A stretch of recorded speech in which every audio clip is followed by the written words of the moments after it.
Sot do të përmbledh një libër të quajtur Mendjen brejtë. Zhvillo një mendje aktive dhe të shëndetshme në çdo moshë, i shkruar nga neurokirurgu Sanjay Gupta.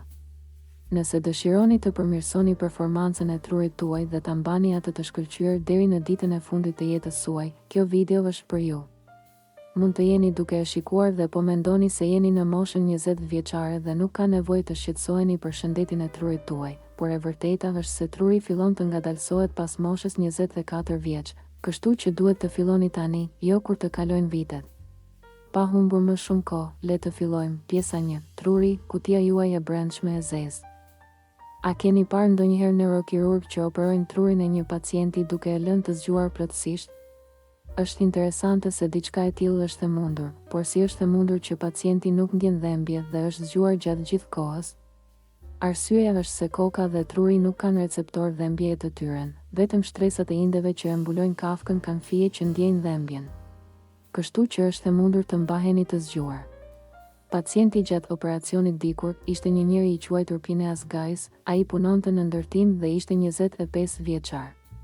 Gais pati një aksident në ndërtim dhe një shufer hekuri e rëndë shkoi përmes faqes së majtë dhe doli nga koka, duke i dëmtuar trurin.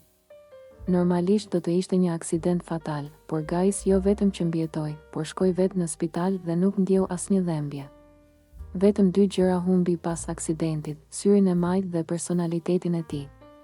Ishte një njeri i sjellshëm para aksidentit, por u bë një person i përgjumur dhe i vrasht pas aksidentit.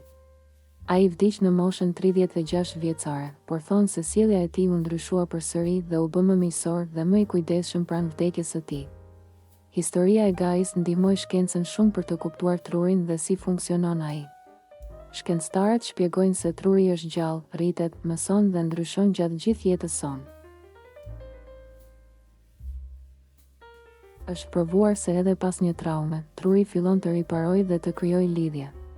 Kjo është e njohur si neuroplasticiteti në shkencë dhe fal plasticitetit, truri është në gjendje të krijojë lidhje të reja dhe të prodhojë qeliza të reja të trurit. E di që ky është një term shkencor dhe ndoshta ju ka tërhequr shumë vëmendjen, por implikimet praktike për ju janë të mëdha. Neuroplasticiteti do të thotë se edhe në moshë të mëdha, ju mund të filloni të gjeneroni qeliza të reja të trurit si një person më i ri. Nuk duhet të mbeteni i lidhur me një tru të dobët dhe të shkatëruar kur ju të plakeni. Humbja e funksionit kognitiv, që do të thotë humbja e kujtesës, mund të shmanget plotësisht. Mund të keni një tru të shkëlqyeshëm dhe të shëndetshëm deri në ditën e fundit të jetës suaj. Në pjesën 4 të kësaj video do t'ju jap disa këshilla praktike për të arritur këtë, por fillimisht le të hedhim një sy në disa prej miteve rreth trurit që ju mbase i besoni. Pjesa 2. Mite dhe fakte rreth trurit. Miti 1. Ne përdorimin e vetëm 10 të trurit ton. Ju keni dëgjuar ndoshta njerëzit të thonë se përdorimi i mendjes ton është i pamjaftueshëm dhe ne nuk përdorim 90 të trurit ton. Nëse ne do të ishim në gjendje ta shfrytëzonim plotësisht, do të bëheshim super njerëz. Mirë, kjo është absurde. Truri është një organ i kërkuar. Ai kërkon shumë energji, kështu që evolucionarisht nuk do të ishte e kuptueshme që të harronim indet e tepërta të trurit pa i përdorur ato. Është si një qytet pa shtepi, ka më shumë rrugë se shtëpi, por kjo nuk do të thotë se hapësira e zënë nga rrugët është e humbur dhe e paudhëzueshme. E vërtet është se rrugët lidhin shtëpitë, kështu që ata luajnë një rol shumë të rëndësishëm. Miti më i dytë është se ti je i dominuar nga njëra anë ose anë tjetër e trurit. Të dyja anët e trurit janë të ndërvarura. Për shembull, truri përdor të dyja anët për të lexuar dhe ne gjithashtu përdorim të dyja anët për të bërë matematikë. Miti numër 3 është se demenca është një pasojë e plakjes. Jo, kjo nuk është e vërtetë. Dementia nuk është pjesë normale e plakjes dhe mund të parandalohet ose shmanget plotësisht. Miti numër 4 është se truri i meshkujve dhe i femrave funksionojnë ndryshe. Kur njerëzit thonë se meshkujt janë biologjikisht më të aftë në matematikë dhe shkencë, ndërsa femrat janë më empatike dhe intuitiv. Kjo bazohet në kërkime të përzgjedhura. Në të vërtetë, ka dallime midis trurit të një burri dhe një gruaje, por jo aq shumë sa të tregojë se njëri është më i mirë se tjetri në cilën do aftësi. Për më tepër, dallimet që ekzistojnë biologjikisht midis trurit të njerëzve nuk ndodhin vetëm midis meshkujve dhe femrave, secili prej nesh është unik. Mit numër 5 është se një fjalë kryq në ditë e mbajti trurin shëndetshëm.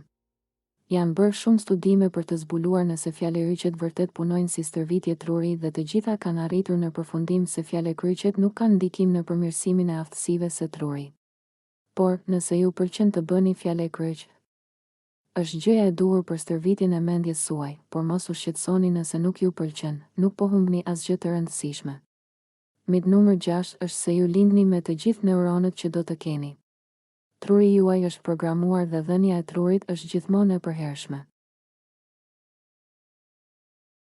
Madhësia e trurit nuk rritet pas arritjes së një moshe të caktuar, por me më shumë informacion, numri i neuronëve dhe lidhjet e tyre vazhdojnë të rriten, duke dëshmuar se truri e mbajti elasticitetin e tij gjatë gjithë jetës dhe mund të formojë lidhje të reja në përgjigje të përvojave të tij. Ai gjithashtu mund të gjenerojë neuron të reja në rrethana të duhura. Mit numër 7 është se ju keni vetëm 5 ndjenja. Jo, nuk është e vërtetë.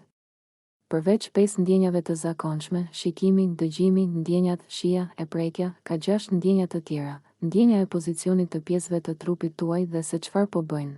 Ndjenja e balancës si një gëpësi i brendshëm i vendosur në vesh të brendshëm. Ndjenja e dhimbjes, ndjenja e temperaturës, ndjenja e kohës dhe ndjenja e nevojave fiziologjike si uria, etja ose nevoja për të shkuar në banjë. Mit numër 8 është se duhet të mësoni një gjuhë përpara se të mësoni një tjetër. Fëmijët që mësojnë disa gjuhë njëkohësisht nuk ngatërojnë kurrë dyja. Mund të duhet një kohë më e gjatë për t'i mësuar të dyja mirë, por kjo nuk do të thotë që është një ide e keqe. Zonat e ndryshme të trurit nuk konfliktojnë, kështu që nuk kanë ndërhyrje. Mit numër 9 është se personat e moshuar nuk mund të mësojnë gjëra të reja. Mësimi mund të ndodhë në çdo moshë. Miti numër 10, truri i plot, një prej mitëve më të përhapura është se përdorim vetëm 10 të trurit ton. Megjithatë, ky pretendim është plotësisht i gabuar. Hulumtimi shkencor ka treguar her pas here se truri ynë është në aktivitet të vazhdueshëm dhe përdor kapacitetin e tij të plot me rregullsi. Kuriozitete rreth trurit, le të fillojmë me disa kuriozitete të mahnitshme rreth trurit. A e dinit se truri ynë është në gjendje të prodhojë energji elektrike të mjaftueshme për të ndezur një dritare LED të vogël? Për më tepër, ai konsumon rreth 20 të oksigjenit që trupi ynë absorbon, duke theksuar rëndësinë e tij jetësore. Si ndërtohet kujtesa, tani do të zhytemi në procesin e pabesueshëm të ndërtimit të kujtesës. Imagjinoni kujtesën tuaj si një përrallë të ndërlikuar, ku çdo pjesë është një përvojë unike. Këto pjesë lidhen dhe formojnë imazhin e plot të kujtesës son, e cila ruhet në mënyrë komplekse në trurin ton. Roli i fjetjes dhe konsolidimi i kujtesës, ndërsa flasim, truri ynë largohet nga pushimi. Në fakt, ai është aktivisht duke konsoliduar kujtesat e ditës. Fjetja luan një rol kritik në zgjedhjen e informacioneve më të rëndësishme dhe në formimin e lidhjeve solide që mbështesin kujtesën ton, këshilla për të mbajtur trurin shëndetshëm. Tani që kemi kuptuar më mirë funksionimin e trurit ton, le të eksplorojmë 5 këshilla praktike për të mbajtur trurin ton të shëndetshëm dhe të ndjeshëm. Këto janë: ushtrimi fizik i rregullt, një dietë e balancuar, vazhdimi i mësimit gjatë gjithë jetës, stimulimi i trurit me sfida mendore dhe kultivimi i lidhjeve sociale të rëndësishme, përfundimi. Dhe kështu arritëm në fund të kësaj udhëtimi në misteret e trurit të njeriut. Shpresoj se keni gjetur këto informacione aq të mahnitshme sa unë. Nëse ju pëlqeu videoja, mos harroni të lini një like, ta ndani me miqt dhe të abonoheni në kanal për më shumë përmbajtje interesante. Faleminderit shumë që po shinit dhe deri në herë tjetër.